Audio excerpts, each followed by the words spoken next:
Friends, welcome to my channel. ಇವತ್ತು chicken roll ಮಾಡ್ತಾ ಇದ್ದೀನಿ. ಸಾಲ್ಟು, ಚಿಕನ್ನು, ಮೈದಾ, ಟೊಮೊಟೊ, ಹಸಿಮೆಣಸಿನಕಾಯಿ, ಈರುಳ್ಳಿ, ಕ್ಯಾಪ್ಸಿಕಮ್, ಗೋಡಂಬಿ, ಚೀಸು, ಬಟರು, ಮೀರಿ, garam masala, bread, green chilli sauce, soya sauce, red chilli grind ಮಾಡ್ಕೊಂಡು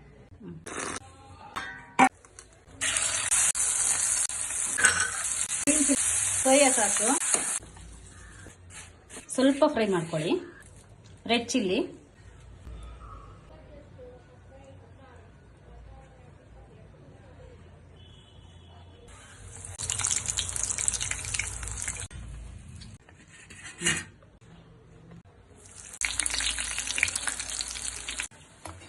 chicken roll ready. Sunday special ತುಂಬಾ ಚೆನ್ನಾಗಿರುತ್ತೆ. ನೀವು ಒಂದ್ಸತಿ ಟ್ರೈ ಮಾಡಿ. Please subscribe my YouTube channel Premlata. Like ಮಾಡಿ, ಶೇರ್ ಮಾಡಿ.